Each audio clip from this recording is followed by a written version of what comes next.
Muy buenas tardes, amigos y amigas que nos ven a través de las diferentes redes sociales. Bienvenidos a nuestro programa Espacio y Tiempo, donde nosotros nos damos a la tarea de llevarlo de la cultura a la recreación. Por eso es esto de Espacio y Tiempo, donde pues hemos tratado de dar un poquito de lo que corresponde a nuestra historia, a nuestra larga tradición de pues la certeza de que estamos cumpliendo con una misión de la recuperación de nuestra memoria histórica para Río Verde, para la región y sobre todo pues el que nos demos cuenta de quiénes somos realmente. No somos esa frivolidad inherente de un Río Verde con sentido que solamente somos una flor de azar que sin duda tiene su belleza, pero que no nos corresponde porque nos fue impuesta, como nos ha querido ser impuesta, de llamar a nuestro parque Tangamanga, como le quisieron llamar al principio, el que está ubicado al norte de nuestro Río Verde para el lado de Los Ángeles, pues llamarle también el Parque de los Azares, el Parque de los Naranjos, el Parque de las Flores, de Azar, etcétera, como le quieren llamar, no nos importa, porque está impuesto por una funcionaria de gobierno del Estado que ni siquiera tiene idea de lo que somos culturalmente. Ni siquiera tienen idea algunas personas muy respetables de Río Verde, por cierto, ya lo he mencionado, que a quien estoy censurando constantemente es a mi amigo precisamente Martínez Espinosa, Everardo. Bueno, es que Everardo está con la idea de que en Río Verde hablamos en náhuatl. Eso no es cierto. Y es una cosa de que no es cierto, no podemos nosotros darla por hecho. Muy sencillo. Los grupos Pames, Otopames, hablaban el Otopame aquí. Nada que ver con los aztecas. Esos llegaron después de visitadores, ya hemos dicho tantas cosas, pero lo cierto es que a veces nos quieren imponer una cultura. Otra forma de imposición se quiso dar a través de, pues hace algunos 2 años o 3, en el cual pues quisieron imponernos un símbolo para el proyecto de Río Verde, 400 años, para el proyecto del museo, para proyectos diversos, con una visión cultural diversa, de un experto, que eso, habían traído un experto, sí, trajeron un experto en manejo de Photoshop. El Photoshop no hace la historia. El Photoshop, por más adornitos que le pongas, no hace la realidad histórica. La realidad histórica está en lo que somos. En todo caso, bueno, pues ahí están las pipas, así lo probamos.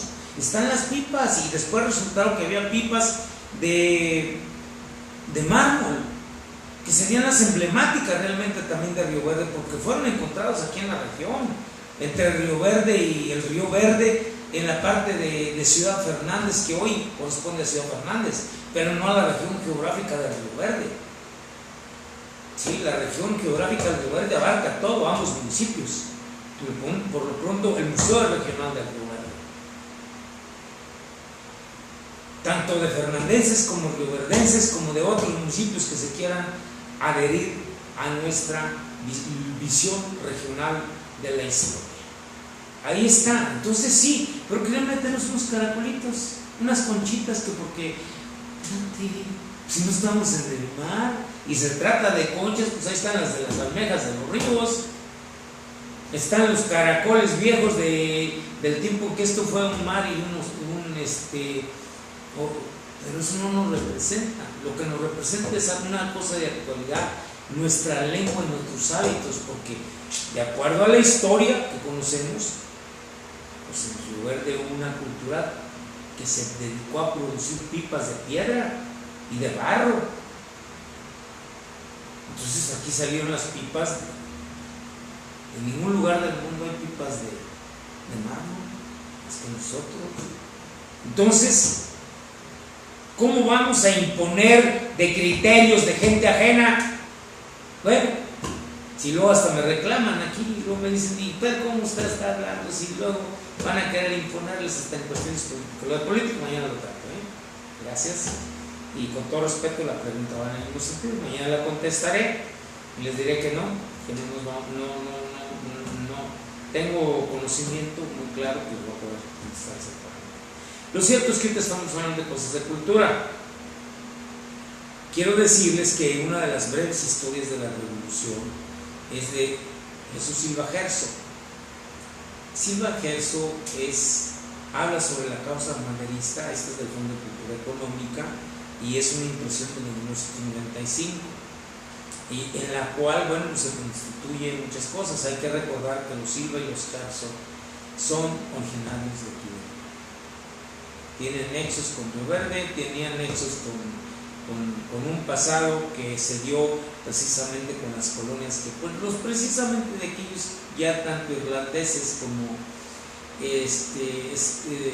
gente del norte de Alemania, que nos trajeron los llamados olkis, las redobas, las polcas, los balseados, decía mi abuela, una música que se entremezcló con nuestra tradición de decimistas, baloneros, y sobre todo por esa décima que es improvisada, pero que habla de una etapa muy antigua de este México. Entonces todo va ligado a todo, y pues muchas de las cosas que se dan precisamente en esta revolución que va transformando, pues tienen sus raíces, sus antecedentes en una historia que también Río Verde tiene una cultura muy vieja y que tenemos que defender. Es como lo que hemos dicho en días pasados de nuestros símbolos, y que vamos a continuar, porque estamos en ese programa, de darle continuidad. Entonces, solamente he citado a él como uno de los que en Río Verde sí hay fuentes históricas, y por lo pronto, pues de Río Verde yo tengo más de 2000 libros aquí en este pequeño aparato, que están hablando de Río Verde, que están hablando de personajes de Río Verde, personas ligadas a Río Verde, en diferentes bibliotecas, en diferentes lugares, donde ha habido lo que es una cuestión de una visión de cambio, y no de una política convenenciera que muchas veces nos ha venido a destruir como mexicanos, y que no nos ha servido ni tampoco para unificar. Fíjense, aquí tengo un artículo que se llama Formación de Ayuntamientos Constitucionales y un nuevo sistema de representación política de los pueblos, misión de Río Verde, San Luis Potosí, de 1812 a 1826. Fue precisamente después del proceso independentista, pero más allá del proceso independentista, hay que ver eso que les dije yo. Vamos a darle un contenido a todo lo que hemos estado dando servicio. Hay sin duda una relación de este México antiguo que de alguna forma nos liga a las historias distintas de los pueblos del planeta. También hay bases para fundamentar aquello que siempre hemos estado peleando, aquello que estamos hablando de bases. Les voy a dar algo así. Voy a darle una serie de lecturas aquí que dice, por ejemplo, de Sánchez Orondo Gabriel, se llama Historia oculta de la conquista de América. Sánchez Fabra David W. Yo conquistador, sangre de destrucción y gloria. Salado Álvarez Victoriano, Su Alteza Serenísima, habla de la Santana. La Calle Rodríguez Raquel, los símbolos de la prehistoria. La Divina Pastora, bueno, pues ahora sí que es de arquitectura colonial representativa de Río Verde. Ese es un ensayo que da de la universidad, que alguien lo hizo. Y tengo otro también, la Custodia Franciscana del Río Verde, que es por mi tocayo Inocencio Noyola, al cual ya he comentado varias veces, y este lo impulsó precisamente porque él habla de nuestro Río Verde. Estamos hablando de etapas generales de consulta sobre Río Verde. ¿Y qué creen que este libro? Pues uno de los libros en la formación de los ayuntamientos constitucionales, en los cuales hace un largo estudio histórico. También tenemos, por ejemplo, el Imperio Mexicano, Isabel Bueno Bravo, la guerra en el Imperio Azteca, Bernardino de Sahagún, creencias y costumbres, Fray Servando Teresa Mier, memorias. Entonces, breve historia de Hernán Cortés, también tenemos incluso algunas otras, que sacó al resucitado, el vuelo de la serpiente, José Luis Díaz. Los dioses del norte, dioses del sur, que es, bueno, pues instrumentos musicales precortesianos, una revista que le hemos llamado Río Verde rumbo a los 400 años, revisiones finales que están realizando para publicarla también a ustedes. De Manasseh Ben Israel, origen de los americanos. Ahí habla del origen nuestro. Mitos y leyenda de los aztecas, incas y muiscas. México de Cádiz, o sea, México. Los hombres del agua, Benito Juárez, efemérides diferentes. Hay un pasaje que habla de la vida de Benito Juárez como católico, porque muchos lo consideran que el ser ecléctico es algo así como una especie de herejía.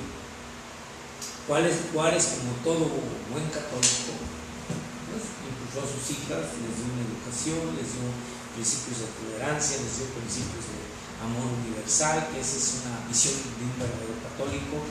Y Juárez también cumplió con los ritos que le mandata la iglesia al casarlas, al bautizar a sus nietos, etcétera, etcétera. Bueno, para muchos de los reaccionarios, pues ahí les queda el antecedente que Juárez tiene y sigue teniendo vigencia en nuestro país. Bueno, también de Justo Sierra, Juárez, obra y tiempo. Hay otros libros, por ejemplo, el Apuntes para mis hijos, que sin duda también me ha dejado impactado porque es parte de la segunda transformación de la historia de México. Benito Juárez, Apuntes para mis hijos, donde Juárez pues habla precisamente del contenido de esas cartas y apuntes que da a sus hijos y que va dándoles una serie de consejos y de consignas, qué es lo que es más importante en la vida. Y bien, pues ahora sí que Juárez, como otros grandes estadistas de México, pues vivieron pobres, pero legaron una herencia cultural, una herencia grande, magistral a sus propios hijos, que les daba la trascendencia a la historia, no al olvido, sino a la historia. Entonces, pues ahí está. Esta obra fue editada precisamente por el gobierno del Estado de México, en la Universidad Autónoma del Estado de México en el 2006, ediciones de la Universidad del Estado de México. En ese mismo contexto y en ese mismo contenido, los acontecimientos que han dado rostro a la nación, es un recuento para consolidar nuestra identidad. Pues viene muy a pecho en relación a lo que hemos estado peleando, porque está hablando de un hombre que nació hace 200 años, que contribuyó enormemente a la integración de México que hoy todos disfrutamos. Pues sin duda Juárez es una representación y una base histórica sustentablemente para una ideología de transformación y de contexto, que no se contrapuntea ni con escritores posteriores, como muchos de ellos lo están reconociendo. Entonces es algo que el conservadurismo no ha podido detener dentro de la historia de México, y que forma parte de un contexto cultural que lleva no solamente a la transformación de un país, sino también a la conformación del entorno histórico de muchas formas. Y ahí es donde Juárez les dice, bueno, pues en un 21 de marzo de 1806 nací en un pueblo de San Pablo de la Torre, jurisdicción del estado Santo Tomás de Islán, en el estado de Oaxaca. Tuve la desgracia de no haber conocido a mis padres, Marcelino Juárez y Brígida García, indios de de la raza primitiva del país, porque yo tenía 3 años cuando murieron, habiendo quedado con mi hermana María Josefa y Rosa al cuidado de nuestros abuelos paternos, Pedro Juárez y Justa López, indios también de la nación zapoteca.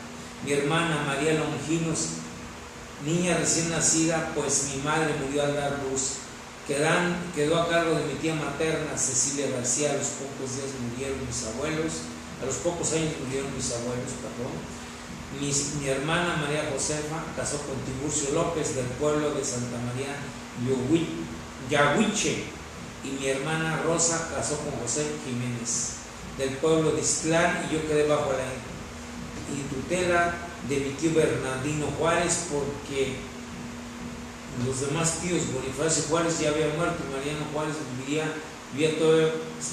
vivía por separado por su familia, y Pablo Juárez era un menor de edad. Cuando mis padres no me dejaron sin ningún patrón, y mi tío vivía de su trabajo personal, lo que tuve uso de razón, me dediqué hasta donde mi tierna edad me lo permitía a las labores del campo. Esto es lo que está dando como principio Benito Juárez a sus hijos. Eso es un apunte bien esencial. Después les da una serie de consejos de lo largo y la experiencia de su vida. Una vida de Juárez, un Juárez que es humano, es un Juárez que trata de buscar la perfección, un Juárez que tiene muchas fallas también, pero que también tiene grandes virtudes, porque ha luchado contra esas fallas. Y no se trata de loarlo, se trata de destacar su lucha, porque no es tan fácil para un hombre como Juárez, que tiene que ser ejemplo para muchos mexicanos, y muchas de lo mejor de las constelaciones liberales que había en ese tiempo están con Benito Juárez. Está Melchor Ocampo, está Ignacio Ramírez el Hidromante, está Manuel Altamirano, está pues uno de los también muy importantes, Vicente Riva Palacios, y otros más, Hermilo G. Cantón, de la Llave, aparte de Melchor Ocampo me falta otro Melchor, ¿verdad? Pero bueno, ahí lo omitimos. Lo cierto es que habla de los conocimientos de cuál es la nación y cómo reciben ellos esa nación mexicana tan desgraciada, tan declarada, tan perseguida, tan calumniada por las fuerzas conservadoras. Un conservadurismo a ultranza que define no una lucha integradora de un país que sabe que tiene las oportunidades de reunificarse y que todos deberían estar trabajando desde el más elevado, pero todos están viendo sus intereses que le obliga a Juárez también en ese momento, como en esta época, a poner una semilla que fecunde y que acabe con tantas convulsiones que ha sufrido la República. Y bueno, pues en ello viene la lucha contra los conservadores que quieren imponer precisamente un imperio que se llama el de Maximiliano de Habsburgo, un imperio extranjero que nada tiene que ver con el pueblo de México. Pero bueno, Juárez habla en todos los sentimientos de lo que está sucediendo y no puede dejar de invocar la grandeza de este país que tanto está siendo detenido por la invasión extranjera, por las traiciones de los propios amigos de Juárez o escasos amigos de Juárez que le traicionan, porque no son todos. Juárez no está solo, Juárez es el pueblo, Juárez está ahí presente en el pueblo de México. Entonces, señores, si ustedes ya han tenido esa experiencia histórica, pues dense cuenta que eso va a fallar. Y Juárez así lo hace sentir con esos sentimientos como los de Morelos, el sentimiento de la nación. Tanta grandeza hay en este país que Juárez logra convencer a los gobiernos extranjeros de que se le preste atención a ese México, no al México que cree que llegando aquí otra vez regresando a la Inquisición, los reyes o trayendo otro rey extranjero, pues van a poder realizar los cambios que necesita este país. Y Juárez está ahí, Juárez está presente y está presente en todo momento, también en San Luis Potosí, presente también desde Nuevo Orleans, La Habana y otros lugares. ¿Para hacer qué? Para hacer la visión de una historia que lleve el compromiso de cumplirle al pueblo de México y al pueblo de América Latina y de otros lugares. Eso es Juárez, esa es su grandeza, esa es su misión de verdadero patriota. Esa misión de que él tiene y que toma conciencia en un momento determinado, porque Juárez no es un tonto, Juárez conoce, Juárez sabe, sobre todo sabe que la grandeza de este pueblo está en lo mejor aún sin llegar a manifestarse. Y esa es la forma en que Juárez llega a la presidencia de la República y que hace una distinción Juárez entre quienes están luchando y quienes no han luchado y quienes por pereza pues están tratando de acercarse a esa segunda transformación de la vida pública de México. Sin embargo, bueno, pues pudiendo haber cimentado una tercera con todos los procesos de la cuarta, no lo realiza. ¿Por qué? Porque el imperio se mantiene a pesar del disfraz de republicanismo del mismo Porfirio Díaz y de otros patriotas que de alguna manera se están traicionando a sí mismos y que pocas veces se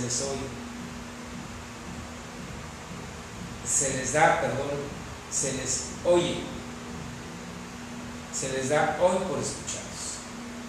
Entonces, ¿por qué?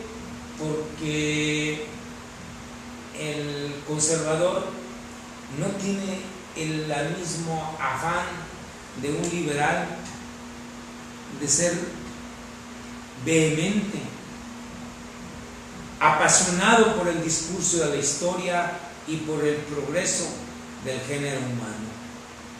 También la exaltación de que el progreso es justicia, es verdad, es algo que tiene que ver con la parte interior de nosotros como seres humanos, y que de alguna forma estas luchas contra las injusticias, se aclara, son parte de un sacrificio que requiere el pueblo.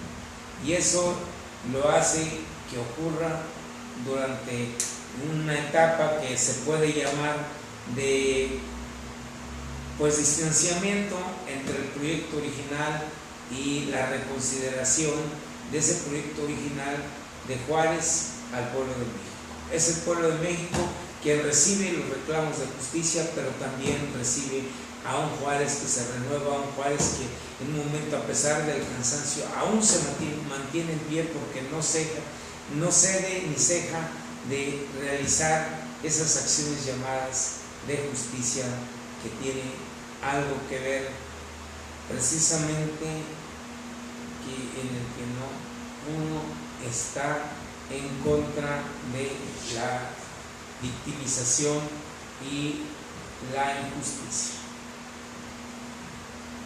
Y ahí es donde Juárez logra conjugar a este inmenso pueblo en torno a figuras y a tiempos y espacios que lo mantienen ya como una figura de carácter histórico ya es parte de esa historia soberana de nuestro pueblo de Río Verde, de San Luis Potosí y de México. Este México tan hermoso, tan querido, pero que hacen que, pues es preciso decirlo, un gobierno